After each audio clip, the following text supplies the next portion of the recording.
Diamond Harbour এবং মগরাহাট পশ্চিম কেন্দ্রে পুনর্নির্বাচন হচ্ছে, কিন্তু ফলতায় কি হবে এখনো তা নিয়ে ধোঁয়াশা কাটেনি। মগরাহাট পশ্চিম এবং ডায়মন্ড হারবারের ক্ষেত্রে পুনর্নির্বাচনের নির্দেশ দিলেও ফলতা নিয়ে এখনো কিছু জানায়নি কমিশন। এর আগে ফলতার 23টা বুথে পুনর্নির্বাচনের দাবি করেছিল বিজেপি। অভিযোগের পরই তৎপর হন খোদ মুখ্য নির্বাচন কমিশনার জ্ঞানেশ কুমার। স্ক্রুটিনির কাজ তদারকির জন্য গত বৃহস্পতিবার ডায়মন্ড হারবারে পৌঁছন বিশেষ পর্যবেক্ষক সুব্রত গুপ্ত।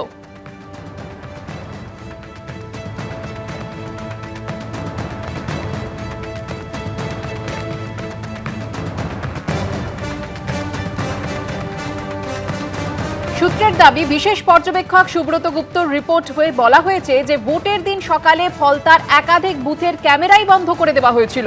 নেটওয়ার্কের কারণে সেই তথ্য আসেনি নির্বাচন কমিশনের কন্ট্রোল রুমে। দুপুর 1টা নাগাদ টেপ রিমুভড বলে তথ্য দিয়ে জানান প্রিসাইডিং অফিসার। তার মধ্যে 58% ভোট পড়ে গেছিল ফলতায়। নির্বাচন কমিশন সূত্রে খবর, ফলতার বেশ কয়েকটি বুথে 100% ভোট পড়েছে। এরই মধ্যে বেশ কয়েকটি বুথে ইভিএম এ টেপ লাগানো থাকায় দুপুর 1টা পর্যন্ত ভোটারদের কাছে একটি মাত্র দল ছাড়া অন্য কাউকে ভোট দেওয়ার কোনো উপায় ছিল না। তাই পুনর্নির্বাচন করতে হবে বলে ইসিআই কে রিপোর্ট দিয়েছেন বিশেষ পর্যবেক্ষক।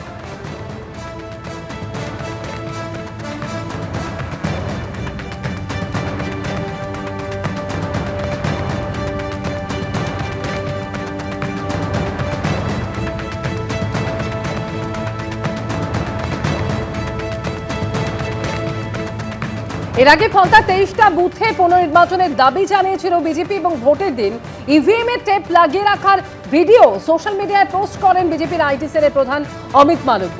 দক্ষিণ চব্বিশ পরগনার ফলতার একাধিক বুথে ইভিএম এ কারচুপি সহ নানান অভিযোগ জমা পড়ে নির্বাচন কমিশনের কাছে। রুমা পাল প্রতিনিধি এই মুহূর্তে টেলিফোনে রয়েছেন আমাদের সঙ্গে। রুমা, একাধিক অভিযোগ জমা পড়েছিল এবং সেই অভিযোগ পাওয়ার পর তৎপর হয়েছিল নির্বাচন কমিশন, কিন্তু ফলতার ক্ষেত্রে পুনর্নির্বাচন নিয়ে এখনো পর্যন্ত কোনো কি সিদ্ধান্ত নিয়েছে নির্বাচন কমিশন?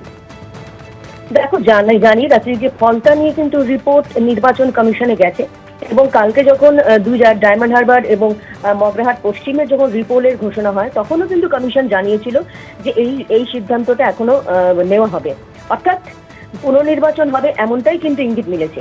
এবার কি হতে পারে, দুই ধরনের পসিবিলিটিস জানা যাচ্ছে। একটা হচ্ছে যে রবিবার পুনর্নির্বাচন করাতে পারে কমিশন। ফলতা নিয়ে গতকাল রিপোর্ট পাঠানো হয়েছে এবং এখনো কোনো যেহেতু সিদ্ধান্ত নেয়নি, সেহেতু রবিবারও পুনর্নির্বাচন করতে পারে। আরেকটা কি সম্ভাবনা রয়েছে, একটা নজিরবিহীন সিদ্ধান্ত হতে পারে, যেটা হচ্ছে তোমার ফলতায় পুনর্নির্বাচন হতে পারে গণনার পরেও। এটা কি সম্ভব? আইন অনুযায়ী গণনার পরেও পুনর্নির্বাচন করতে পারে কমিশন এবং সেই আইন প্রয়োগ করতে পারে কমিশন। এবার কি বিষয়, কি সম্ভাবনা উঠে আসবে সেটা অবশ্যই আমরা বিকেল পর্যন্ত জানতে পারবো, কারণ যেহেতু এখনো পুনর্নির্বাচন আজকে হলো না, সেক্ষেত্রে কি কালকে হবে নাকি গণনার পর হবে, সেই সমস্ত সিদ্ধান্ত কিন্তু নির্বাচন কমিশনে যখন জানাবে, ঘোষণা করবে, সেই সময় কিন্তু আমরা জানাতে পারবো ফলতা নিয়ে আদপে নির্বাচন কমিশন কি ভাবছে এবং কি সিদ্ধান্ত নিচ্ছে। ধন্যবাদ রুমা।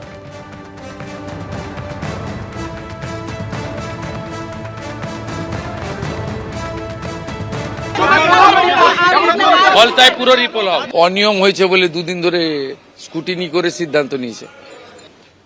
একটা রিপোল বুথে করতে গেলে কমপ্লেন করতে হয় ক্যান্ডিডেটকে, তারপরে সিসিটিভি ফুটেজ এবং প্রিজাইডিং অফিসারের হ্যান্ডবুক, অবজারভারের রিপোর্ট স্কুটিনি করতে হয়, করে ইলেকশন কমিশনকে ডিসিশন নিতে হয়। সেই জন্য দুদিন সময় লেগেছে।